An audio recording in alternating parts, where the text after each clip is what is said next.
Vamos então iniciando o nosso estudo de hoje, o livro Missionários da Luz, capítulo 18, Obsessão. Esse é o nosso segundo encontro. Fazendo uma recapitulação do que nós vimos até agora, é uma reunião então junto a um grupo que Alexandre, o orientador de André Luiz, prestava ali assistência, e ali se encontravam 5 pessoas encarnados para receber atendimento para casos de obsessão.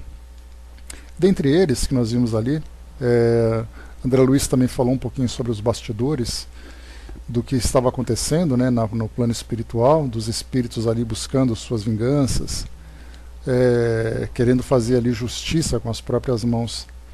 E aí então, dos casos conhecidos ali que nós vimos, tinha ali uma jovem que sofria por causa da obsessão, mas ela tinha ali uma perseverança para melhorar, para se transformar, e esse era o caso mais leve que André Luiz apresenta para nós.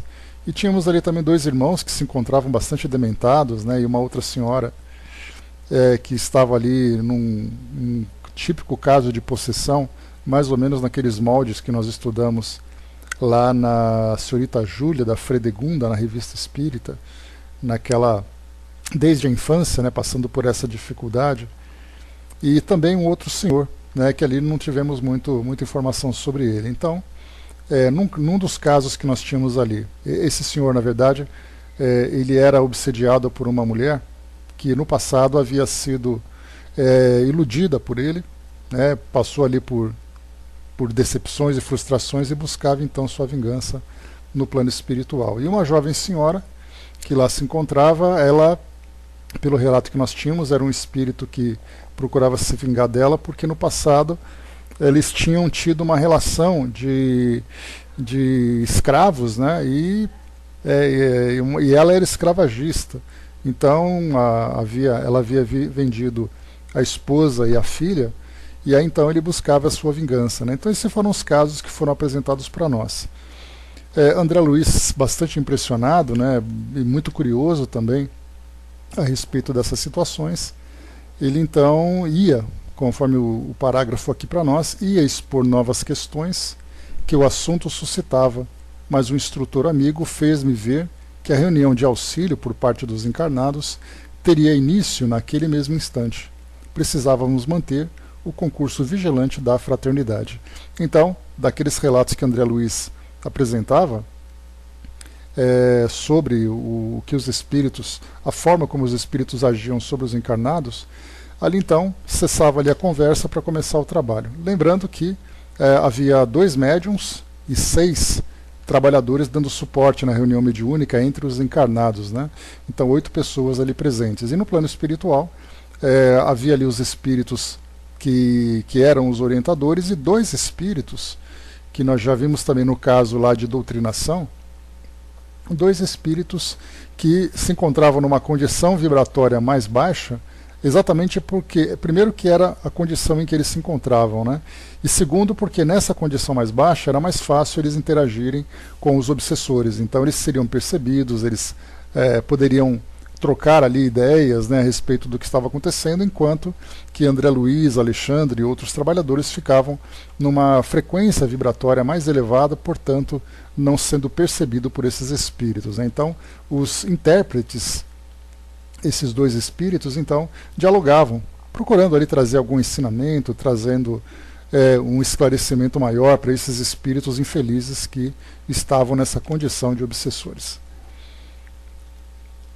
Diz aqui André Luiz, então: observei agradavelmente surpreendido as emissões magnéticas dos que se reuniam ali, em tarefa de socorro, movidos pelo mais santo impulso de caridade redentora. Nossos técnicos em cooperação avançada valiam-se do fluxo abundante de forças benéficas, improvisando admiráveis recursos de assistência, não só aos obsidiados, mas também aos infelizes perseguidores. De todos os enfermos psíquicos, somente a jovem e resoluta, a que nos referimos, conseguia aproveitar nosso auxílio 100%. Identificar-lhe o valoroso esforço para reagir contra o assédio dos perigosos elementos que a cercavam. Envolvida na corrente de nossas vibrações fraternas, recuperara a normalidade orgânica absoluta, embora em caráter temporário. Sentia-se tranquila, quase feliz. Então esse era daquele caso que nós vimos, que era aquela jovem que apresentava ali uma condição mais favorável para tratamento, né, mais receptiva a esse tratamento, enquanto os demais estavam ali para receber aquele auxílio emergencial, mas que era um trabalho ali bastante moroso, né, e também a longo prazo que precisaria ser feito com eles. Apesar de manter-se em trabalho ativo, Alexandre chamou-me a atenção assinalando o fato. Esta irmã, disse o orientador, permanece de fato no caminho da cura. Percebeu a tempo que a medicação, qualquer que seja, não é tudo no problema da necessária restauração do equilíbrio físico. Já sabe que o socorro de nossa parte representa material que deve ser aproveitado pelo enfermo desejoso de restabelecer-se. Por isso mesmo, desenvolve toda a sua capacidade de resistência, colaborando conosco no interesse próprio.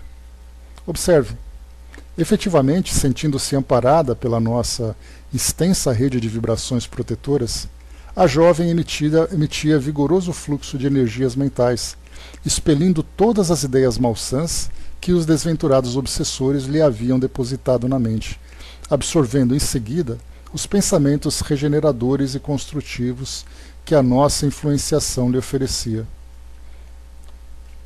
Aprovando-me o minucioso exame, com um gesto significativo, Alexandre tornou a dizer: apenas o doente convertido voluntariamente em médico de si mesmo atinge a cura positiva. No doloroso quadro das obsessões, o princípio é análogo. Se a vítima capitula sem condições ante o adversário, entrega-se-lhe totalmente e torna-se possessa, após transformar-se em autômato à mercê do perseguidor. Se possuir vontade frágil e indecisa, habitua-se à persistente atuação dos verdugos e vicia-se no círculo de irregularidades de muito difícil corrigenda, porquanto se converte aos poucos em polos de vigorosa atração mental aos próprios algozes. Em tais casos, nossas atividades de assistência estão quase circunscritas a meros trabalhos de socorro, objetivando resultados longínquos. Quando encontramos, porém, o enfermo interessado na própria cura, valendo-se de nossos recursos para aplicá-los à edificação interna, então podemos prever triunfos imediatos. Bom dia, Ajuda. Calando-se o instrutor, prosseguia observando os serviços que se desenrolavam no recinto. O doutrinador encarnado, companheiro de grande e bela sinceridade, era o centro de um quadro singular. Seu tórax convertera-se num foco irradiante, e cada palavra lhe saía dos lábios, semelhava-se a um jato de luz, alcançando imediatamente o alvo, fosse ele os ouvidos perturbados dos enfermos ou o coração dos perseguidores cruéis. Suas palavras eram, com efeito, de uma simplicidade encantadora, mas a substância sentimental de cada um assombrava pela simplicidade, elevação e beleza. Reparando-me a estupefação, Alexandre veio em meu socorro esclarecendo: estamos aqui numa escola espiritual. O doutrinador humano encarrega-se de transmitir as lições. Você pode registrar, porém, que para ensinar com êxito não basta conhecer as matérias do aprendizado e ministrá-las. Antes de tudo, é preciso senti-las e viver-lhes a substancialidade no coração. O homem que apregou ao bem deve praticá-lo, se não deseja que as suas palavras sejam carregadas pelo vento, como simples eco de um tambor vazio. O companheiro que ensina a virtude, vivendo-lhe as grandezas de si mesmo, tem o verbo carregado de magnetismo positivo, estabelecendo edificações espirituais nas almas que o ouvem. Sem essa característica, a doutrinação quase sempre é vã. Vendo o quadro expressivo, analisado pelos esclarecimentos do instrutor, compreendi que o contágio pelo exemplo não constitui fenômeno puramente ideológico, mas sim que é um fato científico nas manifestações magnético-mentais. Aqui então uma passagem importante, trazida por Alexandre, quando ele fala, né, de uma atitude mental e a atitude moral, elas devem prevalecer sobre a atitude física. Então, ou atitude verbal, né, porque geralmente nós ouvimos boas palavras, e isso acaba sendo até o resultado, né, de alguém que tem ali a facilidade do verbo para poder falar, tem aquele dom da poesia, muitas vezes fala com tranquilidade, até mesmo com conhecimento filosófico, mas nem sempre vivencia isso no seu dia a dia. E acaba sendo, então, como é colocado aqui por Alexandre, palavras vazias, né, ou o som daquele tambor vazio. Nós encontramos isso aqui, ele traz para nós esse exemplo, num grupo de doutrinação. Mas nós podemos estender isso facilmente para aqueles que fazem estudos, para aqueles que fazem palestras.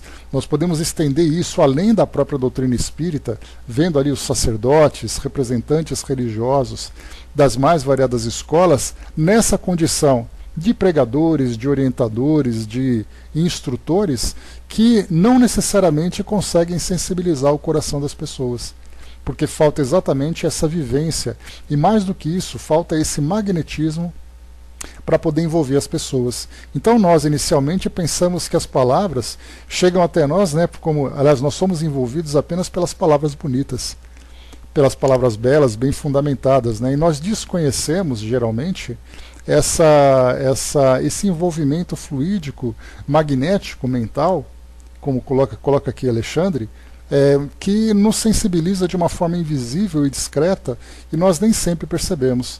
Então, muitas vezes, né, o encanto que nos envolve numa palestra, num trabalho onde nós ouvimos as pessoas falarem do bem, falarem do amor e tudo mais, aquele bem-estar não é simplesmente das palavras. Não saímos encantados apenas com as palavras que foram ditas, mas esse encantamento vem exatamente por esse envolvimento que acaba nos contaminando de uma forma muito positiva, trazendo para nós essas vibrações carinhosas, amorosas, sinceras, que transmite para nós paz, segurança, confiança, enfim. Né? Então nós vemos assim que não é apenas algo que deve ser vivido exteriormente. E isso serve para nós não apenas para que nós tenhamos argumentos para fazer julgamento das pessoas, que nós vemos, eu participei de um centro espírita, participei de um estudo, eu fui a uma missa lá, que eu tive um casamento que eu fui convidado, eu participei, e aí o padre falava isso. Na verdade, nós não estamos ali tendo argumentações para crítica. Na verdade, nós estamos ali juntando argumentações para autocrítica, para saber exatamente se tudo aquilo que nós acreditamos, se tudo aquilo que nós lemos, se tudo aquilo que nós falamos, as ideias que nós transmitimos, se elas correspondem com a realidade que nós estamos vivendo. E isso é algo que diz respeito a nós mesmos, né? É o autoconhecimento. Quer dizer, nós nos conhecemos, conhecemos todas as ideias, conhecemos o mecanismo, para fazer se tudo isso trabalha de uma forma harmoniosa e positiva para todos nós. Tem na Tico-Teco. Então, não, mas é muito comum, né? Principalmente espíritos assim que fazem esse trabalho para chamar a atenção, eles são muito diretos, né? E nessa contundência com que eles falam, muitas vezes acaba chocando, né? Acusando, deixa de ser hipócrita, porque você fala da boca para fora, e os obsessores também não têm papas na língua, né? Então acabam também, muitas vezes, apontando para aquele que está falando naquele momento e dizendo, quem é você para falar assim comigo? E desafia muitas vezes, né? Você pensa que eu não sei quem você é? Você pensa que eu não sei qual é a sua história? E aí então acaba depois criando uma situação bastante constrangedora. Mas o que nós estamos vendo aqui, como o próprio trabalho que Alexandre está fazendo, sim, é uma sinceridade dolorosa, mas não deixa de ser uma sinceridade, né? Uma sinceridade bastante anticaridosa, porque eles criticam, né, e também não fazem a autocrítica, mas para eles isso pouco importa.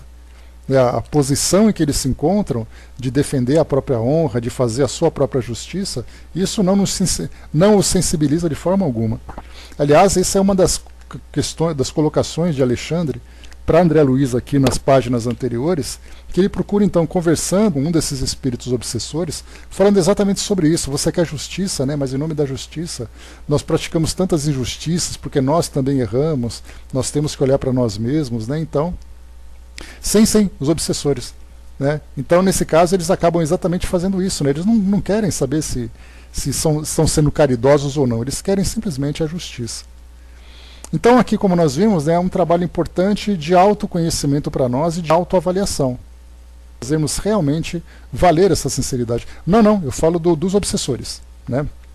Que eles, nas reuniões mediúnicas, quando apontam as pessoas, fazendo acusações e tudo mais, naquela busca de vingança, é exatamente para poder fazer com que a justiça deles seja colocada em prática, né? No caso desses espíritos trabalhadores, independente da faixa vibratória, se o objetivo deles é positivo, né, então tem ali o seu efeito também.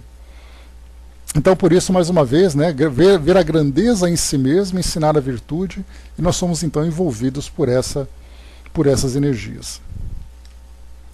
Com exceção da pobre irmã, que se encontrava possessa, que é o caso daquela que tinha escravos no passado, né? Os demais obsediados naqueles momentos ficavam livres da influência direta dos perseguidores. Entretanto, menos a jovem que reagia valorosamente, os outros apresentavam singular inquietude, ansiosos de se reunirem de novo ao campo de atração dos algozes. Ora só, de novo, isso aqui também acontece com bastante frequência. Muitas vezes a relação entre encarnados e obsessores, ela acaba sendo, embora dolorosa e bastante prejudicial, ela acaba sendo tão profunda que se cria uma simbiose entre os espíritos. E aí, nesse caso, quando você afasta o obsessor, é como se o encarnado se sentisse naquela condição de abstinência. Ele passa a sofrer a falta daquelas vibrações, mesmo que elas sejam inferiores. Então é curioso nós percebemos isso, né? Essa singular inquietude, ansiosos de se reunirem de novo ao campo de atração dos algozes. Isso porque essas pessoas, têm ali na sua vida, no seu dia a dia, um padrão vibratório que é bastante similar a desses espíritos. Por isso, então, se estabelece essa relação. E ela acaba sendo fortalecida pelo envolvimento que esses espíritos obsessores acabam criando. Diz aqui para nós ainda: auxiliares nossos haviam arrebatado os verdugos, expulsando-os daqueles corpos enfermos e atormentados. Todavia, os interessados nas melhoras físico-psíquicas primavam pela ausência íntima, conservando-se a longa distância espiritual dos ensinamentos que o doutrinador encarnado, ao influxo dos mentores de mais alto, ministrava com admirável sentimento. Então os trabalhadores estavam procurando proteger os encarnados, já que o trabalho era um trabalho de assistência. Parte dessa assistência vinha exatamente em afastar esses espíritos para que os encarnados então se recuperassem, iniciassem esse processo de recuperação, não necessariamente acontecendo de uma forma imediata, né? Muitas vezes passa por esse processo de abstinência, depois começa então a fazer aquele trabalho de evangelização, de mudança de ideias, de mudança de condutas, e é um trabalho longo esse, né? Então parte do trabalho vem exatamente afastar esses espíritos. A atitude deles era de insatisfação e ansiedade.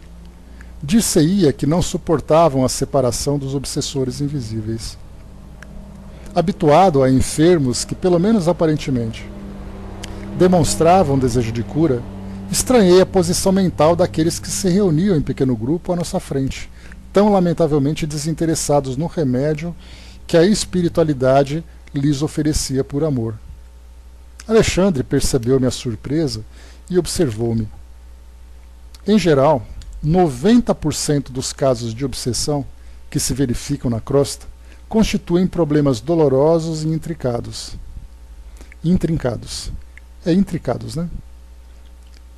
Quase sempre o obsediado padece de lastimável cegueira com relação à própria enfermidade.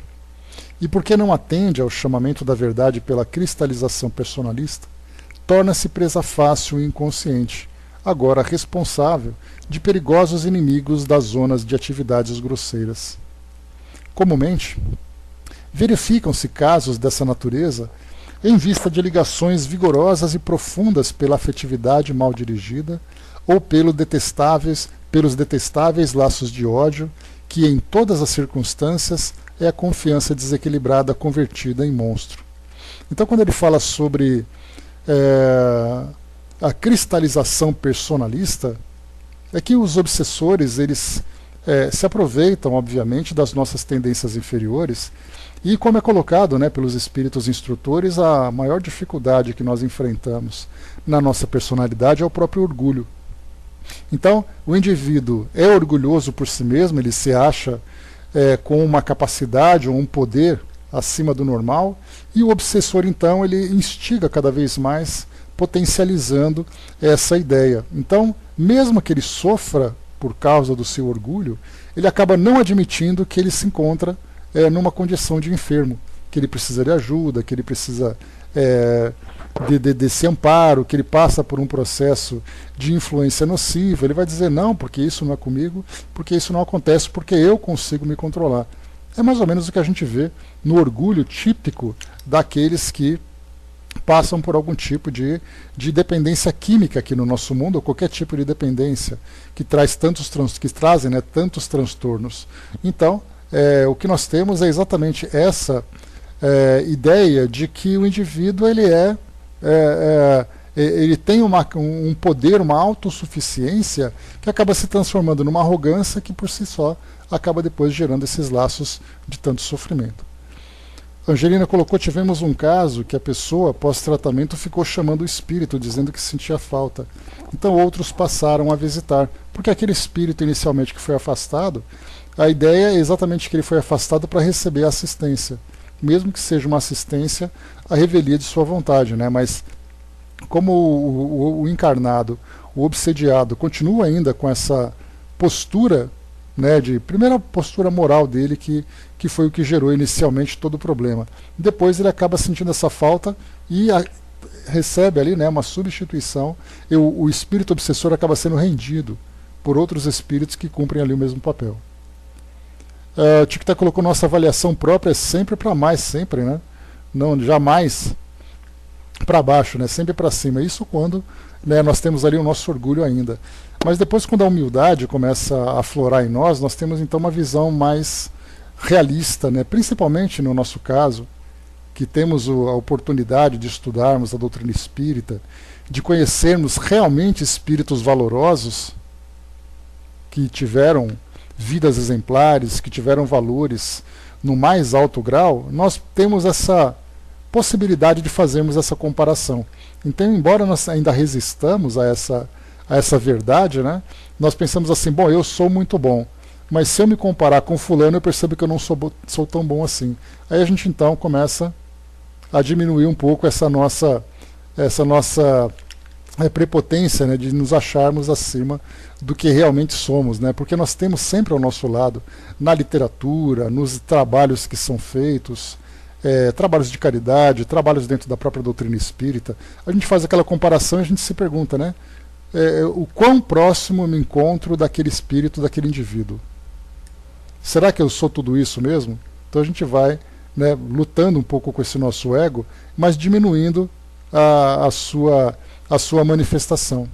Angelina colocou, né, que deu trabalho conscientizar, né, e sempre, né, como foi colocado por Alexandre em cima, 90% das obsessões são dolorosas e são problemáticas também. Então, o sofrimento é muito natural, o tempo de transformação também é muito natural, inclusive nós chegamos a falar sobre isso no nosso encontro anterior, lembrando que se um processo de obsessão ele começa em tempos muito antigos, muitas vezes nós temos ali várias encarnações em que esses espíritos estão envolvidos, não adianta a gente ter aquela ideia de que de uma hora para outra as coisas vão se resolver. Né? Então, quantas relações nós temos na nossa vida, uma relação que aqui, nessa nossa encarnação atual, é uma relação que vai de anos, né? Nós conhecemos durante muito tempo, é aquele envolvimento afetivo e acaba depois se tornando mais profundo e tudo mais, e de repente quando começa o sofrimento, alguém chega e diz assim, olha, esquece, parte para outra. Como se fosse fácil você simplesmente esquecer tudo aquilo que foi vivido anteriormente. Ainda mais quando nós falamos de existências anteriores, que tem ali demanda tempo que nós muitas vezes desconhecemos. Então é um trabalho difícil, é um trabalho demorado. O Tico Teco lembrou que ser humilde não é fácil, não, é o maior desafio que nós temos, né? Que se aquilo que nós temos de mais forte em nós é o nosso orgulho, imaginemos a gente combater aquilo que existe de mais potente dentro da nossa personalidade. Diz aqui então o texto. O orientador amigo fez uma pausa, verificando os trabalhos em curso, mas como quem desejasse socorrer-me com lições inesquecíveis na luta prática, prosseguiu apesar das absorventes obrigações da hora. Por esse motivo, André, ainda mesmo para o psiquiatra esclarecido à luz do espiritismo cristão, a maioria dos casos dessa ordem é francamente desconcertante. Em virtude dos ascendentes sentimentais, cada problema desses exige solução diferente. Além disso, importa notar que os nossos companheiros encarnados observam somente uma face da questão, quando cada processo desse teor se caracteriza por aspectos infinitos, com vistas ao passado dos protagonistas encarnados e desencarnados. Diante do obsediado, fixam apenas o imperativo imediato, o afastamento do obsessor. Não é então aqui a solução fácil para resolver todos os problemas. Afasta-se o obsessor. Simples assim. Agora, mas como rebentar, de um instante para outro, algemas seculares, forjada nos compromissos recíprocos da vida em comum? Como separar seres que se agarram uns aos outros ansiosamente por compreenderem que na dor de semelhante união permanece o preço do resgate indispensável? Efetivamente, não faltam os casos, raros embora, de libertação quase instantânea. Aí, porém, vemos o fim de laborioso processo redentor, ou então encontramos o doente que, de fato, faz violência a si mesmo a fim de abreviar a cura necessária.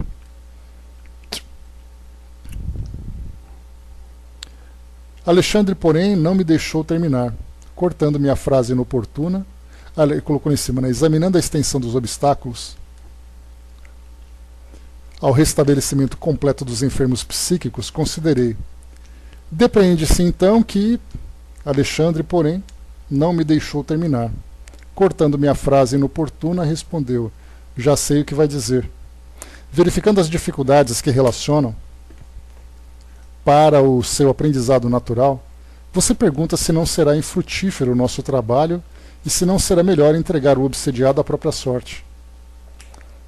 Essa observação, contudo, é um contrassenso. Se você estivesse na Terra, ainda na carne, e visse um filho amado em condições pré-agônicas, totalmente desenganado pela medicina humana, teria coragem de abandoná-lo ao sabor das circunstâncias? Não confiaria em algum recurso inesperado da providência divina? Não aguardaria ansioso a manifestação favorável da natureza? Quem está firmemente no âmago do coração de um homem, nosso irmão, para dizer com certeza matemática se ele vai reagir contra o mal ou deixar de fazê-lo, se pretende o repouso ou o trabalho ativo? Não podemos, desse modo, mobilizar qualquer argumento intelectual para fugir ao nosso dever de assistência fraterna, ao ignorante e sofredor. Urge atender à nossa parte de obrigação imediata, compreendendo que a construção do amor é também uma obra do tempo. Uma obra de tempo. Nenhuma palavra, nenhum gesto ou pensamento nos serviços do bem permanece perdido. E diz aqui ainda: compreendi a natureza da observação e mantive-me em silêncio. Essa colocação aqui que André Luiz recebe de Alexandre diz respeito ao trabalho que nem sempre é um trabalho que traz resultados imediatos. Então o que André Luiz pergunta, né, o André Luiz aqui raciocina, é que se por acaso o obsessor, o obsediado, deseja continuar naquela mesma condição, por que desperdiçar, essa é a ideia da situação, desperdiçar esforços para tentar fazer alguma coisa que ele efetivamente não deseja? Porque nós estamos falando daquela passagem em que o obsediado sente falta do obsessor. Então, fazemos o trabalho de afastamento, damos ali a orientação, e o indivíduo continua naquela mesma situação. Trazendo isso para a nossa realidade, é como se nós pegássemos, né, há pouco tempo nós tivemos uma situação curiosa aqui no nosso mundo material, que se mostrou como sendo uma realidade bastante dolorosa. É o caso, por exemplo, que nós tínhamos aqui em São Paulo da Cracolândia, né? Então, uma região aqui do centro da cidade em que concentravam-se muitos dependentes químicos e também traficantes de droga. Bom dia, Buti. Então, quando o trabalho da prefeitura era de prestar assessoria, então fizeram ali uma equipe multidisciplinar com médicos, com psicólogos, com assistentes sociais, com força policial, que também era necessária para proteção e para restrição, enfim, tínhamos ali um grupo vasto para poder fazer com que aquele trabalho se efetivasse. Muitos dependentes químicos, depois que receberam o auxílio, voltaram para a rua.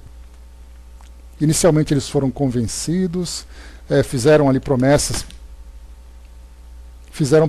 né, para que eles, oferecendo para eles ali outras oportunidades e tudo mais, mas de repente eles voltavam para a rua. A reação da sociedade inicialmente era: se ele quer voltar, problema dele. Então deixa ele lá, ele que se mate junto com os companheiros dele. Mas aí o que Alexandre coloca como comparação é: imagine a mãe daquele indivíduo vendo-o naquela condição.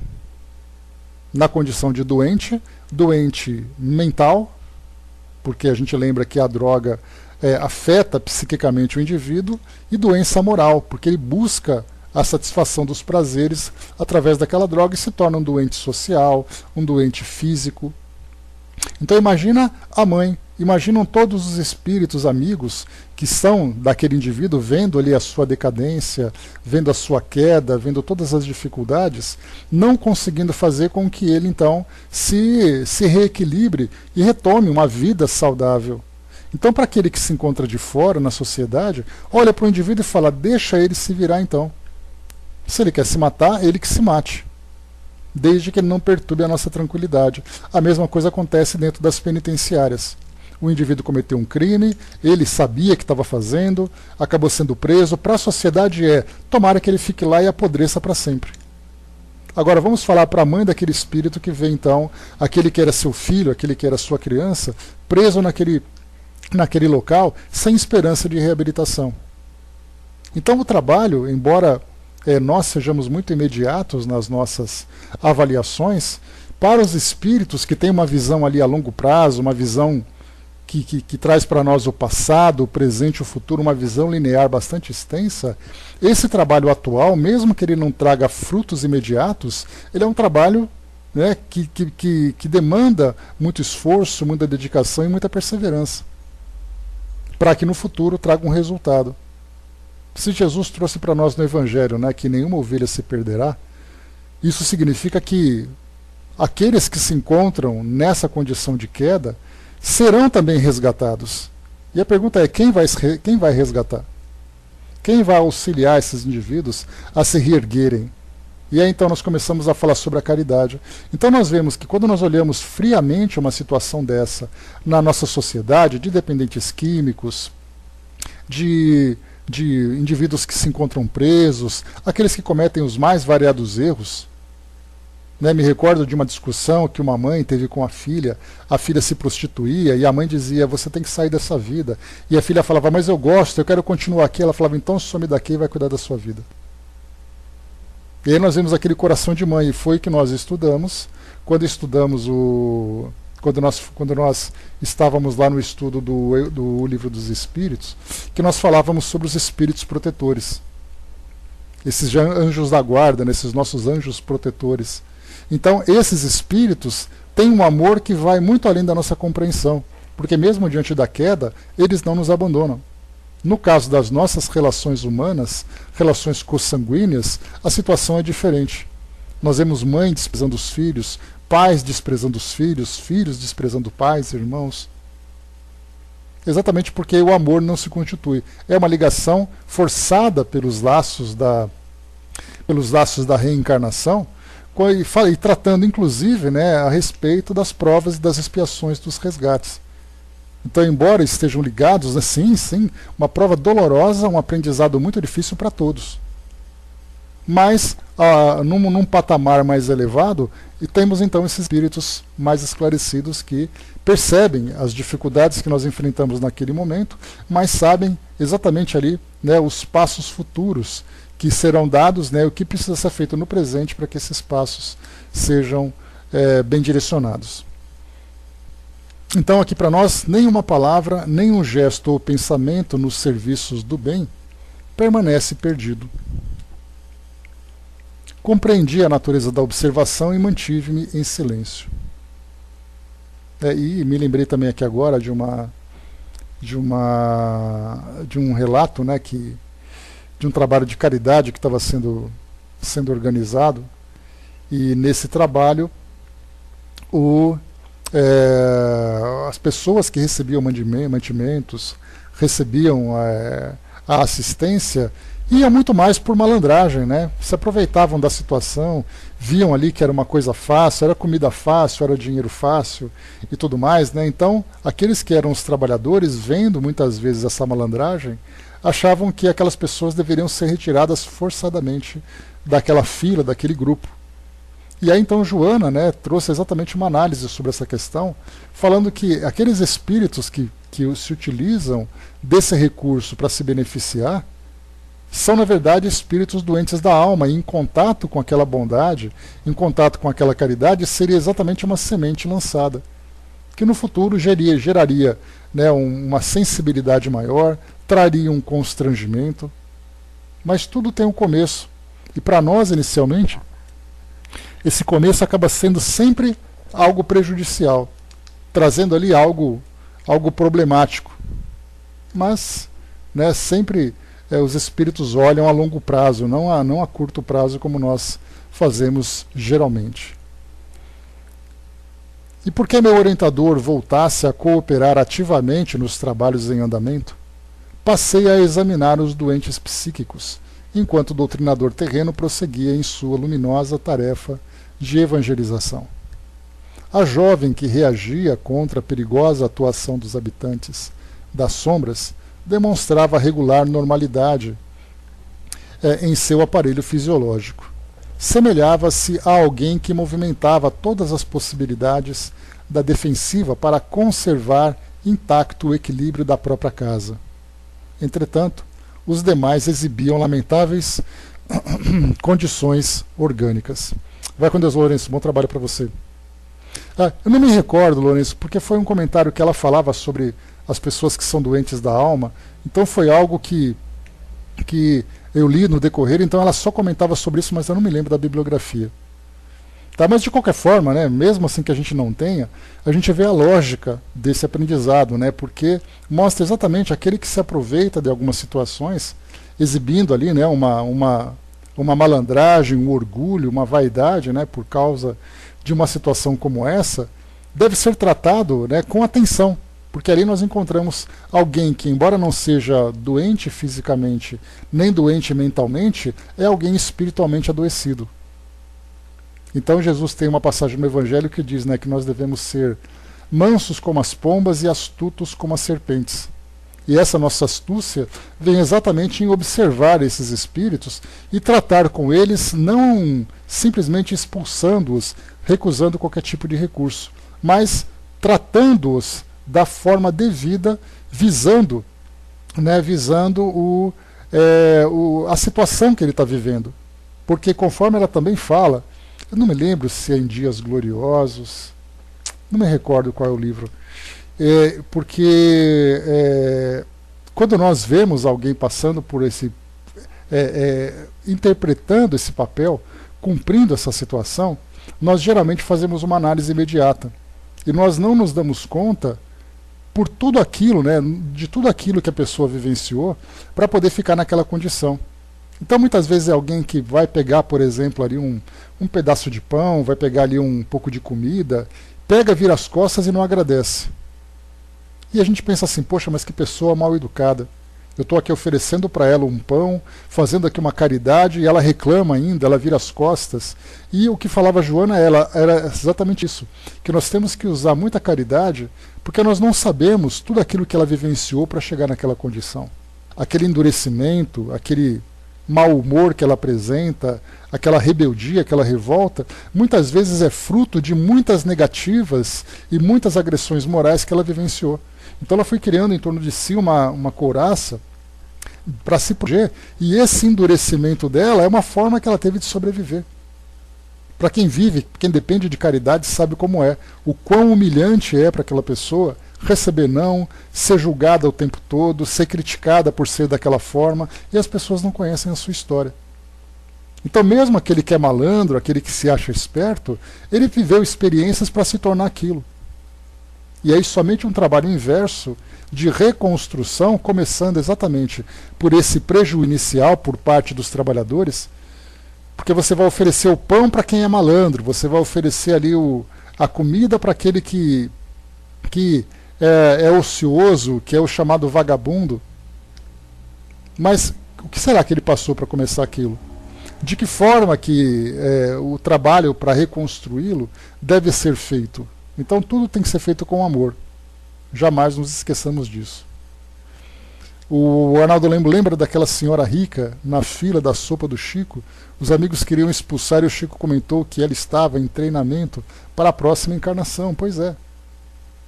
Então quer dizer, a gente vê assim que aquilo que para nós é uma malandragem, aquilo que para nós é um desperdício, toda a experiência, toda a semente de amor que é plantada, ela vai germinar em algum momento.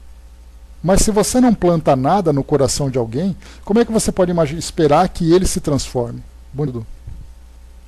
Como é que imaginar que alguém que sempre recebeu hostilidades, sempre recebeu desprezo, sempre foi agredido moralmente, ou até mesmo fisicamente pelas pessoas, como é que a gente pode imaginar que ele se transforme? Se não for pela sede do amor. E aí então cabe a cada um de nós encontrarmos, né, principalmente na condição de trabalhadores, sejam trabalhadores individuais, sejam trabalhadores de um determinado grupo, encontrarmos as melhores estratégias de levarmos essa semente. Que talvez ela não semeie com a gente, né? Mas ela vai semear futuramente com outras pessoas que vão. Nós jogamos a semente e vem alguém no futuro e joga o adubo e joga ali a água necessária. E aí então ela vai germinar no futuro. Então, como foi colocado mais uma vez, né, nenhuma palavra, nenhum gesto ou pensamento nos serviços do bem permanece perdido. Palavras de Alexandre aqui no nosso texto. O Tiquité colocou, né, é só a pessoa passar pelo mesmo para sentir o que o outro sente, pensa e age. Né? E nós que temos o privilégio de não passarmos por situações assim, nós vemos as pessoas e temos que entender exatamente as suas dores. Né? A Miriam lembrou, né, existe um alto índice de depressão em moradores de rua, e a depressão não é frescura, nem preguiça para ninguém. Imaginemos, né, alguém que tem todos os sonhos para ser feliz, ainda que seja uma felicidade muito mais dada à matéria do que ao espírito, e ela vê tudo isso frustrado. Todas as humilhações, a quantidade de suicídios que acontece entre pessoas que moram na rua. E a gente acha que a pessoa cometeu suicídio porque ela vive na rua. E a gente começa a explorar mais intimamente, a gente vê a sua dor, o seu constrangimento, a sua falta de esperança, a indiferença. Divaldo mesmo tem uma palestra no YouTube que ele fala sobre as pessoas invisíveis da sociedade. E pessoas que nós tropeçamos nelas, mas nós estamos tão habituados a olhar para o mundo por uma determinada perspectiva, que nós vemos essas pessoas largadas na rua com absoluta naturalidade. É aquele que está sujo, é aquele que vive embaixo de uma ponte, e a gente olha assim, é sempre assim, essas pessoas estão ali. Mas quem são esses indivíduos? Qual é a sua história? Tico-Teco colocou, né, quem sabe precisamos cursar no futuro. É aquela frase que eu sempre falo, né, Tico-Teco? Os ingênuos só aprendem com o sofrimento. Os arrogantes não aprendem nem com o sofrimento. Só os sábios aprendem com o sofrimento dos outros. Então nós temos a oportunidade de aprender vendo exatamente aquele sofrimento, e nós vamos nos transformando para fazer com que aquele aprendizado que o outro está vivendo sirva para nós. Porque, do contrário, nós podemos sofrer a mesma coisa para aprender, sofrer pela nossa arrogância para continuar sofrendo para quebrar esse nosso endurecimento, nós podemos ser os sábios. Ter essa sabedoria, olhar para o mundo e aprender com as histórias do mundo e fazer com que isso se transforme realmente em atitudes para todos nós. O Arnaldo lembrou aqui, né, desilusões, vítimas de traições de variados tipos. Olha, Arnaldo, se tivéssemos oportunidade de fazer uma pesquisa e entrevistar essas pessoas para conhecer um pouquinho das suas histórias, nós veríamos ali as situações das mais dramáticas, né? Traições, agressões, muitas vezes algo que não diz respeito a uma existência atual, mas é uma doença que vem acompanhando há muito tempo, né? Então, e são dramas que, graças a Deus, nós não precisamos viver. Os nossos dramas são de outra natureza. Então nós temos a oportunidade de lidar com esses dramas tão profundos que essas pessoas vivem de uma forma teórica. Então, para nós, é um exemplo, é um modelo que nos faz aprender. Agora, se por acaso nós tivermos algo doloroso, então já vimos, né? Eu vivi isso após uma separação em 1990, né? Cada um sabe os dramas que tocam o coração, né? E cada um sabe também a resistência para lidar com isso. Como é difícil passar pelas mais variadas situações. Uma pessoa que tinha todas as oportunidades de ser feliz num relacionamento, numa profissão, dentro de uma família, e de repente perde tudo. Como é difícil recuperar. Normalmente o sábio já passou no curso, né? Ou está em processo, né? Mas o importante é que ele já saiu daquele começo, né? Dudu lembrou ali aquela dignidade zero, né? Porque a gente acha que só nós temos o nosso orgulho que pode ser ferido, né? Imagina para alguém que passa por isso o tempo todo. Vamos lá.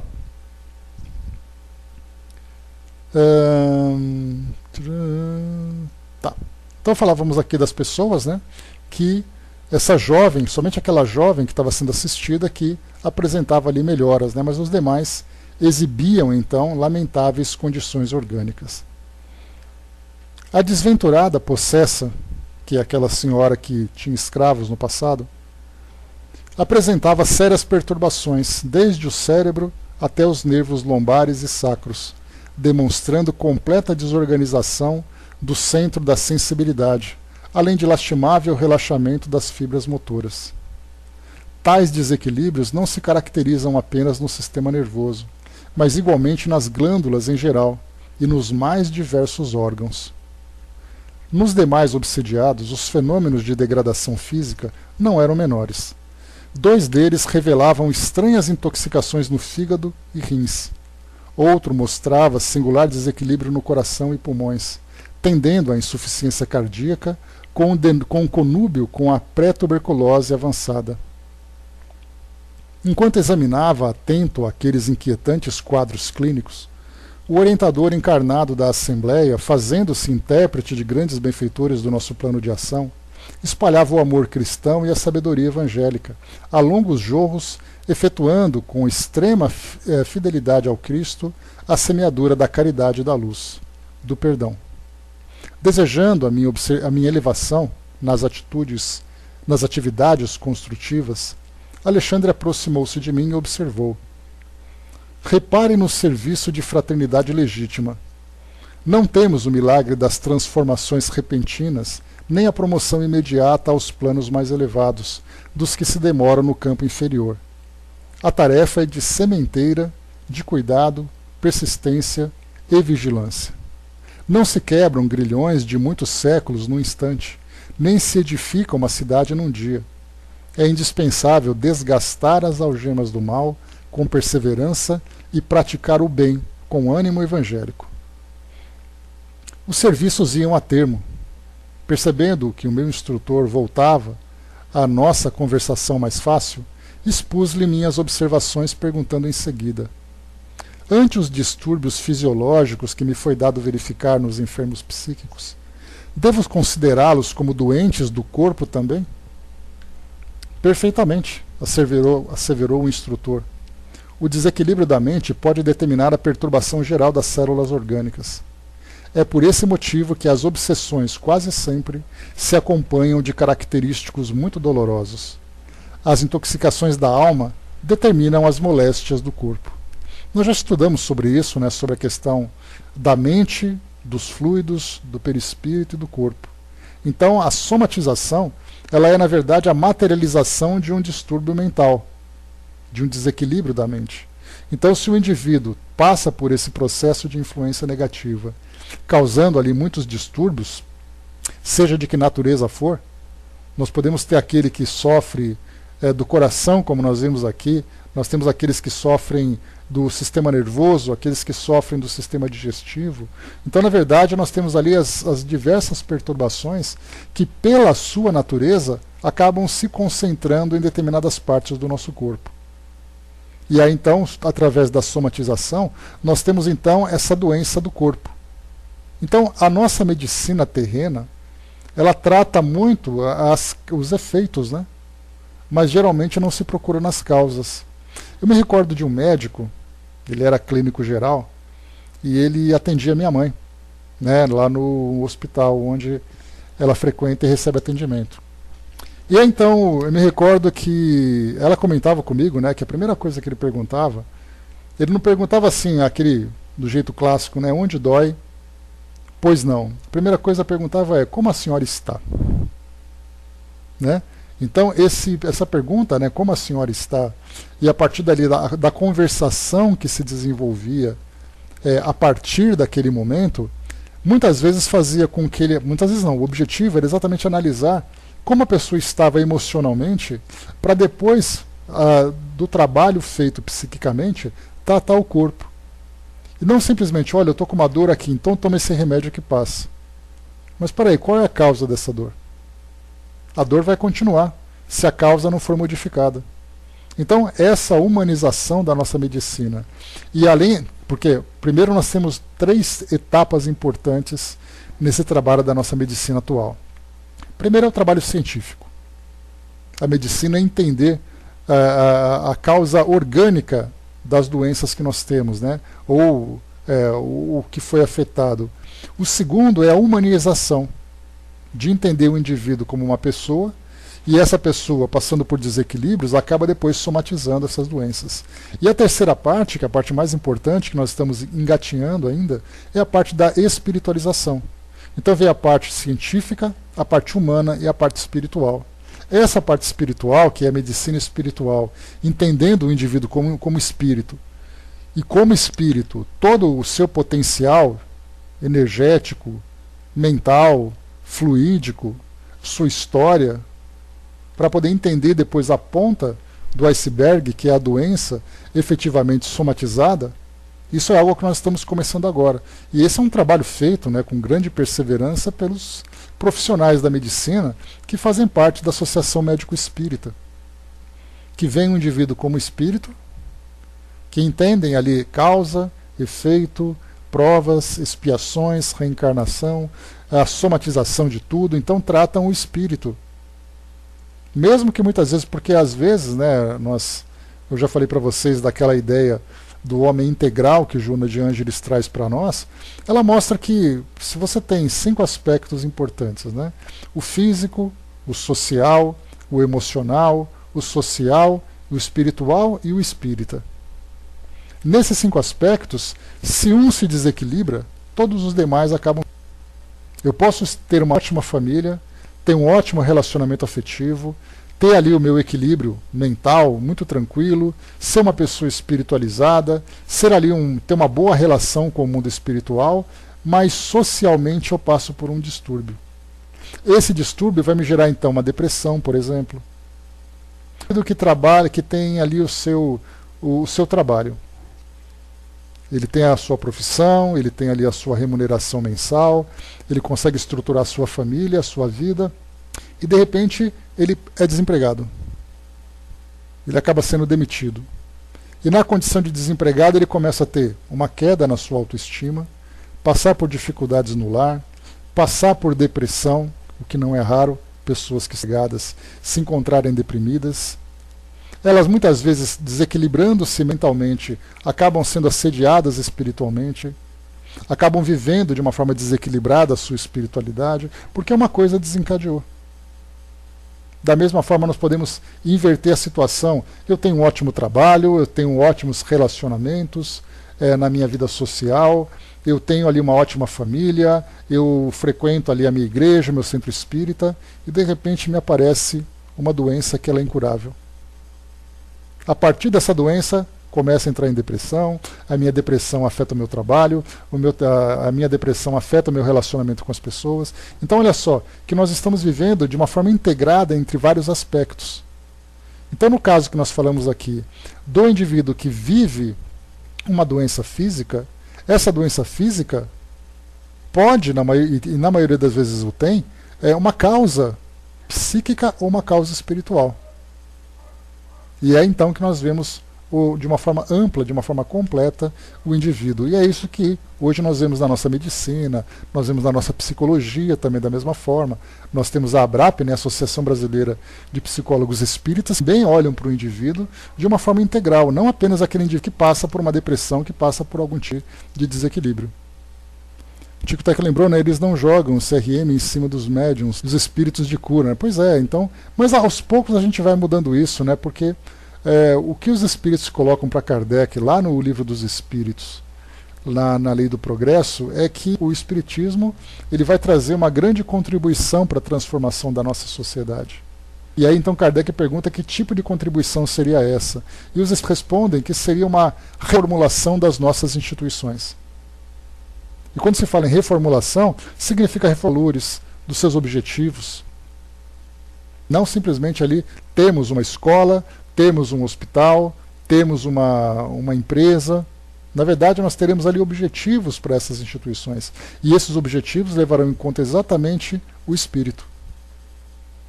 Então, uma escola não é para educar intelectualmente, uma escola para instruir o indivíduo como espírito que ele é.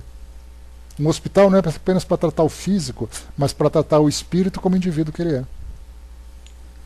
O indivíduo, né, como espírito que ele é. A Angelina colocou, estou vibrando, porque no curso eles estão trabalhando os livros de André Luiz, aprofundando do que você passou e passa para nós, né, da AME, né? É legal. Bacana porque a gente vê assim que o livro ele se apresenta para nós como um roteiro, né? Mas cada um faz uma interpretação a partir das bases que tem, né? Então no caso da AME, por exemplo, tendo ali médicos, tendo profissionais que atuam junto às pessoas de uma forma muito específica, vão apresentar uma perspectiva a partir da visão deles. Então a gente vai contribuindo, acrescentando uma coisa ou outra, e no conjunto a gente acaba aprendendo como sempre. Então a gente aprende muito mais pelo conjunto do que pelo ensino específico apenas, né? Então, como o André Luiz colocou aqui, então, vamos em frente. O desequilíbrio da mente pode determinar a perturbação geral das células orgânicas. É por esse motivo que as obsessões quase sempre se acompanham de característicos muito dolorosos. As intoxicações da alma determinam as moléstias do corpo. Antes que eu pudesse voltar a perguntas, percebi que a reunião estava sendo definitivamente encerrada, por parte dos amigos da crosta. Interrompera-se a cadeia magnética defensiva. Notei, surpreendido, que a jovem, resoluta e firme na fé, alcançara melhoras consideráveis, enquanto a possessa ia retirar-se com a situação inalterada. Reparei os 3 outros enfermos. Tão logo se quebrou a corrente de vibrações benéficas ali estabelecida, voltaram a atrair intensamente os verdugos invisíveis, a cuja influenciação se haviam habituado, demonstrando escasso aproveitamento. Valendo-me da hora, acerquei-me de Alexandre para não perder as suas lições alusivas ao assunto e indaguei. Como atingir as conclusões finais no tratamento aos obsediados? Alexandre sorriu e respondeu: em todas as nossas atividades de socorro, há sempre imenso proveito, ainda que quando a sua extensão não seja perceptível ao olhar comum. Ou seja, né, a gente espera uma mudança imediata, mas nem sempre esse imediatismo acontece, né, e a transformação vai acontecendo dentro desse universo sutil do espírito, da consciência, mas não necessariamente efetivamente naquele momento, e fisicamente e também até consciencialmente, né, quando o indivíduo desperta para a realidade. E qualquer doente dessa natureza que se dispõe a cooperar conosco, em benefício próprio, colaborando decididamente na restauração de suas atividades mentais, regenerando-se à luz da vida renovada no Cristo, pode esperar o restabelecimento da saúde relativa ao corpo terrestre. Quando a criatura, todavia, roga a assistência de Jesus com os lábios, sem abrir o coração à influência divina, não deve aguardar milagres de nossa colaboração. Podemos ajudar, socorrer, contribuir e esclarecer. Não é, porém, possível improvisar recursos, cuja organização é trabalho exclusivo dos interessados.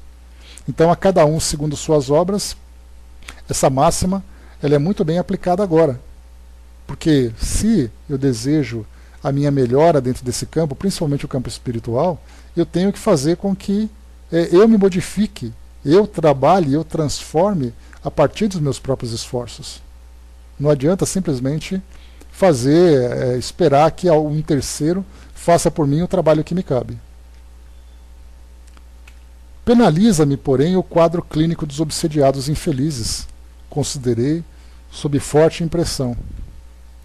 Quão dolorosa a condição física de cada um. Sim, revidou um instrutor. O problema da responsabilidade não se circunscreve a palavras. É questão vital no caminho da vida. Preservando os seus filhos contra os perigos do rebaixamento, criou Deus o aparelhamento das luzes religiosas, acordando as almas para a glorificação imortal. Raros homens, entretanto, se dispõem a respeitar os desígnios da religião, olvidando voluntariamente que entre as menores quedas e mínimas viciações ficam impressas na alma, exigindo retificação. Você está observando aqui alguns pobres obsediados em processo positivo de tratamento, mas esquece que inúmeras criaturas ainda na carne, não obstante informadas pela religião quanto às necessidades do espírito, se deixam empolgar pelo apego vicioso ao campo das sensações de vária ordem, contraindo débitos, assumindo compromissos pesados e arrastando companheiros outros em suas aventuras menos dignas, forjando laços fortes para os dolorosos dramas de obsessão do futuro. E depois de sorrir paternalmente, acrescentou: que deseja você? É certo que devemos trabalhar tanto quanto esteja ao nosso alcance, pelo bem do próximo. Todavia, não podemos exonerar os nossos semelhantes das obrigações contraídas. O servo fiel não é aquele que chora ao contemplar as desventuras alheias, nem o que as observa de modo impassível, a pretexto de não interferir no labor da justiça. O sentimentalismo doentio e a frieza correta não edificam o bem. O bom trabalhador é o que ajuda, sem fugir do equilíbrio necessário, construindo todo o trabalho benéfico que esteja ao seu alcance, consciente de que o seu esforço traduz a vontade divina. Alexandre não podia ser mais claro. Compreendi-lhe o esclarecimento instrutivo, mas notando a saída dos enfermos, sob o amparo vigilante dos familiares, que os aguardavam à porta, voltei a indagar. Aqui a gente lembra o seguinte cenário: eles estão reunidos naquela sala, onde existe ali o processo de desobsessão, o trabalho de desobsessão, e do lado de fora da sala ficavam os familiares que levaram eles, que os levaram até o centro espírita para receber essa ajuda. Então agora é o momento do encontro entre eles, porque eles já saíram dessa assistência. Meu amigo, e se conseguíssemos o afastamento definitivo dos perseguidores implacáveis? Na qualidade de antigo médico do mundo, reconheço que esses doentes psíquicos não trazem as enfermidades de que são portadores, circunscritas à mente. Com exceção da jovem que reage valorosamente, os demais revelam estranhos desequilíbrios do sistema nervoso, com distúrbios no coração, fígado, rins e pulmões. Admitamos que fosse obtida a conversão dos verdugos que os atormentam. Voltariam depois disso à normalidade orgânica? Alcançariam um retorno à saúde completa? Alexandre meditou alguns momentos antes de responder e asseverou em seguida: André, o corpo de carne é como se fora um violino entregue ao artista, que nesse caso é o espírito reencarnado. torna-se indispensável preservar um instrumento dos animáculos destruidores e defendê-los contra os ladrões. Observou a jovem que tudo faz para guardar-se do mal? Tem estado a cair sob golpes dos perseguidores que lhe assediam impiedosamente o coração. Entretanto, como alguém que atravessa a longa e perigosa senda sobre o abismo, confiante em Deus, ela tem recorrido à prece, incessantemente estudando a si mesma e mobilizando as possibilidades de que dispõe para não perturbar a ordem dentro dela própria. Na tentação de que é vítima, tem essa irmã a provação que a redime. Ela, porém, com o heroísmo silencioso do seu trabalho, tem esclarecido os próprios perseguidores, compelindo-os à meditação e à disciplina. Segundo vê, essa lutadora sabe preservar um instrumento que lhe foi confiado e, convertida em doutrinadora dos verdugos, pelo exemplo de resistência ao mal, transforma os inimigos iluminando a si mesma. Ante a colaboração dessa natureza, temos o problema da cura altamente facilitado. Não se verificará, porém, o mesmo com aqueles que não se acautelam com a defesa do instrumento corporal. Entregue aos malfeitores, o violino simbólico a que nos referimos pode permanecer semidestruído, e ainda que seja restituído ao legítimo possuidor, não pode atender ao trabalho da harmonia com a mesma exatidão de outro tempo. Um Stradivarius pode ser autêntico, mas não se fará sentir com cordas rebentadas. Como vemos, os casos de obsessão apresentam complexidades naturais, e na solução deles não podemos prescindir do concurso direto dos interessados. Compreendo, exclamei, e em virtude da pausa mais longa que o mentor imprimiu à conversação obtemperei. Convenhamos, porém, que os perseguidores se convertam, que se afastem definitivamente do mau caminho, depois de serviciarem o organismo das vítimas durante longo tempo. Nesse caso, não terão eles o restabelecimento imediato? Não recuperarão o equilíbrio fisiológico integral? Com a bondade que lhe é peculiar, Alexandre respondeu: já observei acontecimentos dessa ordem, e quando se verificam, os antigos verdugos se transformam em amigos, ansiosos de reparar o mal praticado. Por vezes, conseguem, recebendo a ajuda dos planos superiores, a restauração da harmonia orgânica naqueles que lhes suportaram a desumana influência. No entanto, na maioria dos casos, as vítimas não mais restabelecem o equilíbrio do corpo. E permanecem de saúde incompleta até o sepulcro? Perguntei, fortemente impressionado. Sim, elucidou Alexandre tranquilamente. Observando-me, porém, um espanto enorme, o orientador acrescentou: seu assombro prende-se ainda à deficiente análise humana. O perseguidor, reconhecido como tal, entre os companheiros encarnados, pode revelar modificações, mas talvez a suposta vítima não seja convertida. Na obsessão, as dificuldades não são unilaterais. O eventual afastamento do perseguidor nem sempre significa a extinção da dívida. E em qualquer parte do universo, André, receberemos sempre de acordo com as nossas próprias obras. O assunto sugeria grandes e belas interrogações, mas exigências de outras requisitavam-nos mais além. Alexandre dispôs-se a partir, despedindo-se afetuoso dos cooperadores, e acompanhei-o em silêncio, meditando na grandeza das mínimas disposições da justiça divina. Aqui o que Alexandre quis colocar, aqui nós encerramos esse capítulo, o 19, o próximo será o capítulo, esse capítulo 18, né, o capítulo 19, intitulado Passes, que nós temos o 19 e o 20 para encerrar aqui o nosso livro. Mas o que ele coloca é que quando se fala sobre essa relação... Espera só um pouquinho, gente, só um instantinho, por gentileza. Então, assim, essa relação de obsessor com obsediado, tratando de uma relação delituosa do passado, de dívida desses espíritos, quando o desencarnado passa por essa conversão, quando ele modifica, né, as suas disposições, quando ele parte para um recomeço, ainda que seja um recomeço doloroso, aquele que é o obsediado, embora ele seja livre desse assédio, ele permanece como alguém que tem dívidas. Ele permanece como um devedor das leis divinas. Seria mais ou menos assim, fazendo uma relação aqui no na nossa sociedade. O indivíduo cometeu um assalto. E aí então a vítima prestou queixa, a polícia prendeu esse indivíduo, aí naquela conversa de reconhecimento, aquela que é a vítima fica muito sensibilizada e fala assim, olha, eu perdoo ele, eu vou perdoá-lo por aquilo que ele fez. E aí então, essa pessoa, se libertando daquele trauma, se libertando daquela dificuldade, daquele desejo de vingança, daquele sentimento negativo, geralmente gerado por uma circunstância como essa, ele se libertou.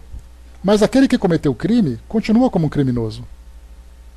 Então, mesmo que eventualmente a pessoa retire a queixa, que isso, não sei se isso pode acontecer na nossa justiça e coisa e tal, retirou a queixa, a pessoa é libertada porque ela não praticou mais o mal, porque ela não tem mais ela foi perdoada pela sua vítima, ele continua como um criminoso por aquilo que ele praticou. Então, na verdade, a dívida, o delito que é praticado é um delito moral, que se encontra dentro dele. Então, na verdade, ele teria que passar por aquele processo que nós conhecemos, o arrependimento, a expiação e a reparação. Essas três etapas fazem parte da reconstrução do espírito, tornando, saindo daquela condição de delituoso para um espírito virtuoso. Então, no caso das obsessões que nós estamos vendo aqui, mesmo que os obsessores se distanciem da vítima, reconhecendo ali a necessidade de transformação, a vítima por si só foi aquela que no passado gerou toda essa situação. E ela então vai vivenciar, vai experimentar aprendizados dolorosos, porque ela não se transformou. E a própria lei de causa e efeito nos coloca nessa condição de aprendizes através das situações que a vida vai gerando. Eis aí então a situação que nós estamos observando. Por mais que o indivíduo se encontre livre das obsessões, ele continua como espírito desequilibrado. E esse desequilíbrio fará com que ele atraia para si mesmo as situações dolorosas de resgate, até que ele realmente se transforme. E depois elimine todo o débito que ele tem com as leis divinas. A Tiquita colocou, vai ter que sentir o gostinho para aprender. Joana de Ângeles fala sobre isso de novo. Ela tem no seu livro, deixa eu lembrar aqui se é o...